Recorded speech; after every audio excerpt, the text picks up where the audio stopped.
નમસ્તે વિદ્યાર્થી મિત્રો, હું આકાશ ચૌહાણ ધોરણ 12 વિષય અર્થશાસ્ત્ર ના પાઠ 7 વસ્તી ના વધુ એક મુદ્દા સાથે હાજર છું.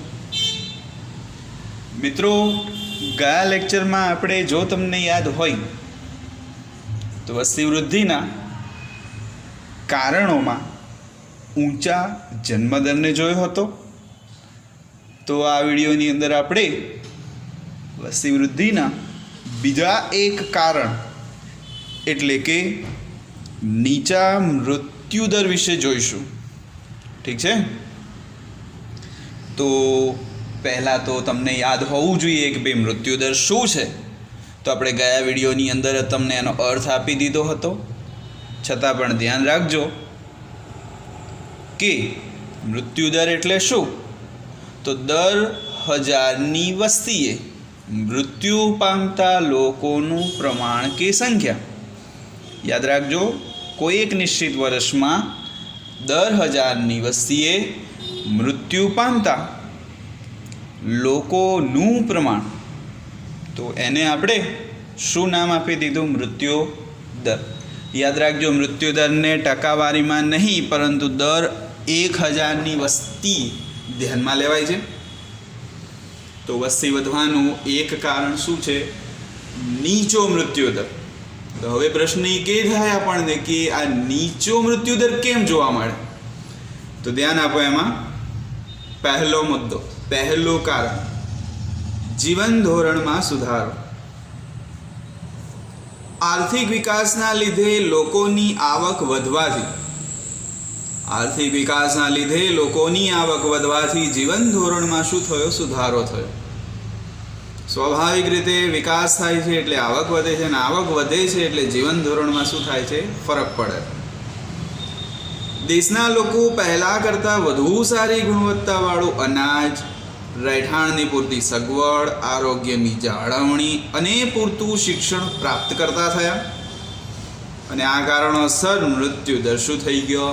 ઘટી ગયો. તમે એક વસ્તુ ધ્યાન ધરજો કે તમારી રહેણી કરણી શું થઈ જાય છે? બદલાઈ જાય છે. કે જ્યારે તમારી આવકમાં શું પડતો હોય? વધારો, સુધારો થતો હોય. અને રહેણી કરણી બદલાય એટલે આરોગ્ય છે, તમારું રહેઠાણ છે, તમારી આસપાસની દરેક વસ્તુઓમાં શું થશે? સુધારો થશે. અને એ સુધારો મૃત્યુનું પ્રમાણ શું કરશે? નીચું લાવશે. બીજું છે રોગચાળા ઉપર નિયંત્રણ. 20મી સદીના ઉત્તરાર્ધમાં દેશમાં પ્લેગ, ક્ષિત્રાક્ષય, મલેરિયા જેવા જીવલેણ રોગો હતા, અને એના પરિણામે મૃત્યુદર કેવો હતો? ઊંચો હતો. પણ 20મી સદીના અંતની અંદર વિકાસ થયો, અને આ વિકાસના પરિણામે આરોગ્ય ક્ષેત્રે અદ્ભુત શું થઈ? પ્રગતિ સધાઈ. વિવિધ રોગ પ્રતિકારક રસીઓનો શું થયો? આવિષ્કાર થયો. અને આ જે ઉપરોક્ત રોગો હતા એની ઉપર મહદ અંશે આપણે શું લાવ્યા? અંકુશ લાવ્યા. અને આ અંકુશ લાવવાના લીધે મૃત્યુદર શું થયો? ઘટ્યો. ઓકે. ત્રીજું, દુષ્કાળ પર અંકુશ. વિજ્ઞાન અને ટેકનોલોજીના કારણે દુષ્કાળ પર અંકુશ આવે છે. તેથી ભૂખમરાના કારણે થતા મૃત્યુને આપણે શું કરી શક્યા? ટાળી શક્યા.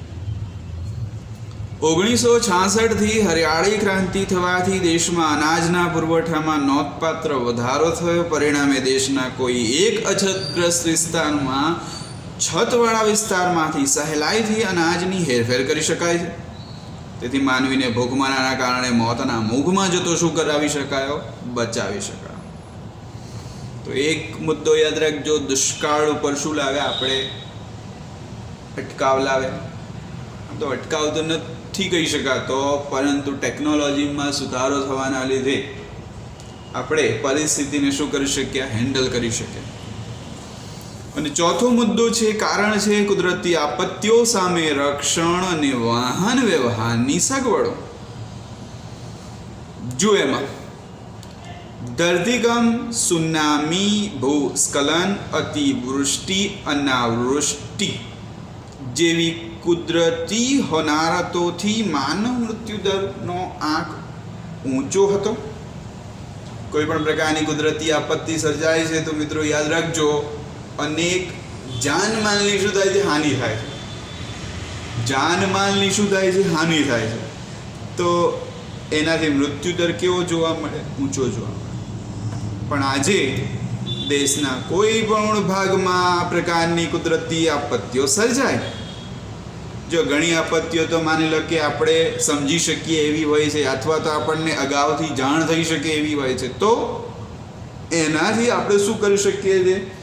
જાનમાલની હાનિ થતી અટકાવી શકીએ છીએ. સાથે જ ઝડપી વાહન વ્યવહાર, સંદેશા વ્યવહારના સાધનોના લીધે તાત્કાલિક અનાજ, દવાઓ, અન્ય પ્રાથમિક જરૂરિયાતો આપણે માનવતાના ધોરણે શું કરી શકીએ છીએ? પ્રાપ્ત કરી શકીએ છીએ, અથવા તો પ્રોવાઈડ કરી શકીએ છીએ એમને. અને આના લીધે પણ મૃત્યુદર શું થયું મિત્રો? ઘટ્યું. તો આ કારણોસર મૃત્યુદરનું પ્રમાણ નીચું જોવા મળ્યું, અને નીચા મૃત્યુદરના કારણે વસ્તીમાં શું થઈ? વૃદ્ધિ થઈ. તો વસ્તી વૃદ્ધિના એક કારણ તરીકે નીચો મૃત્યુદર સમજાવો, તો આજનો આ જે વિડીયો ખરો એ તમારે યાદ રાખવો. ઓકે, ચલો હજુ સમય છે આપણી પાસે, તો કંઈક નવો જ અને છેલ્લો મુદ્દો આ પાઠનો શીખી લઈએ. અત્યારે આપણે વાત કરી કારણો વિશે, તો હવે આપણે વાત કરીશું કે આવું ન થાય માટે શું કરવું? વસ્તી વૃદ્ધિ વધે નહીં અને અટકાવી કેવી રીતે શકાય? તો બસ હવે પછીનો આપણો પ્રશ્ન એ જ છે. શું છે તો સાંભળજો. પ્રશ્ન છે વસ્તી નિયંત્રણના ઉપાયો, એટલે કે વસ્તી વૃદ્ધિ કેવી રીતે અટકાવી શકાય? તો પહેલો મુદ્દો જુઓ, લોક શિક્ષણ અને લોક જાગૃતિ. જન્મદરને નીચો લાવવા માટે નાના કુટુંબનું મહત્વ લોકો સુધી પહોંચે તે જરૂરી છે. યાદ રાખજો, આગળ જ ક્યાંક આપણે વાત કરી તમને કે જન્મદરને નીચો લાવવો છે તો પહેલાં તો શું જાણવું પડશે કે નાનું કુટુંબ શું ધરાવે છે મહત્વ તે, અને એને લોકો સુધી પહોંચાડવા માટે શિક્ષણનો પ્રચાર કરવો શું છે? જરૂરી છે. યાદ રાખજો આ રહ્યું. એમાંય ખાસ કરીને તો સ્ત્રી શિક્ષણ, કારણ કે આપણા જે એક કહેવત છે કે એક સ્ત્રી એક ઘરને, એક પરિવારને, એક કુટુંબને, એક સમાજને, એક દેશને શું કરી શકે છે? શિક્ષિત બનાવી શકે છે. ટૂંકમાં સ્ત્રી શિક્ષણ અંગે સમાજ જાગૃત થાય તે આપણા માટે જરૂરી છે. તે માટે આપણે સંદેશા વ્યવહારના વિવિધ માધ્યમો દ્વારા વસ્તી શિક્ષણ પરના ખાસ કાર્યક્રમો શું કરવા જોઈએ? પ્રસારિત કરવા જોઈએ. શાળા કોલેજોમાં એ માટે વ્યાખ્યાનો ગોઠવવા, મૂક અભિનય કે ગીતો દ્વારા પણ શું લાવી શકાય? જાગૃતિ લાવી શકાય. એટલા માટે જ વર્ષ 2000ની સાલમાં વસ્તી નીતિની અંદર આપણે મહિલા વિકાસ ઉપર શું કર્યો હતો? ભાર મૂક્યો હતો. અને હા, એક વસ્તુ ખાસ ધ્યાન દોરવી, કઈ?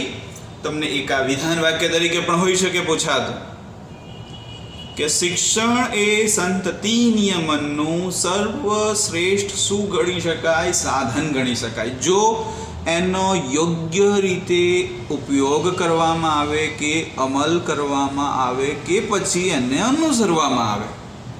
ઓકે, તો પહેલો ઉપાય મિત્રો ધ્યાન રાખજો, કયો? લોક શિક્ષણ અને લોક જાગૃતિ. થોડુંક આગળ, કુટુંબ નિયોજન કાર્યક્રમની અસરકારકતા. હવે સૌથી પહેલાં તો કુટુંબ નિયોજન શું છે? તો જો તમે ગયો વિડીયો સાંભળ્યો હોય, જોયો હોય કે પછી યાદ રાખ્યો હોય તો તમને યાદ હશે કે ભાઈ કુટુંબ નિયોજન એટલે શું. છતાં પણ જે મિત્રોએ આ વિડીયોને પહેલી વાર જોયો છે તો એમને ટૂંકમાં કહી દઉં, સાદી અને સરળ ભાષામાં કુટુંબ નિયોજન એટલે બે બાળકો વચ્ચેનું અંતર અથવા તો કુટુંબને શું કરવું? મર્યાદિત રાખવું. સાદા શબ્દોમાં જો જાણ કરવી હોય તો આવો કહી શકાય. શેનો અર્થ? કુટુંબ નિયોજનનો. તો જો એમાં સંતતિ નિયમનના સાધનો સાદા, સસ્તા, સુલભ બની રહે તે જરૂરી છે. ઓકે. 2000ની વસ્તી નીતિમાં કુટુંબ નિયોજન કાર્યક્રમમાં ફેરફાર કરીને વંધ્યીકરણને અપાતા વધુ પડતા મહત્ત્વને ઘટાડીને અનૈચ્છિક ગર્ભધારણને અટકાવવા માટે અન્ય સલામત પદ્ધતિઓ પર શું કરવામાં આવ્યો? ભાર મૂકવામાં આવ્યો. ત્રીજો, મહિલાઓની લગ્ન વય અને દરજ્જામાં વધારો. તો 2000ની વસ્તી નીતિમાં મહિલાઓ માટે લગ્નની 18ની સ્થાને શક્ય હોય તો 20 વર્ષની વયે લગ્નો થાય એવા પગલાં લેવાયા અથવા તો એ માટેના શું અપાયા? પ્રોત્સાહનો અપાયા. સમાજમાં સ્ત્રી દરજ્જામાં જો વધારો થાય તો જન્મદર પણ યાદ રાખજો મિત્રો ઘટી શકે છે. કેમ?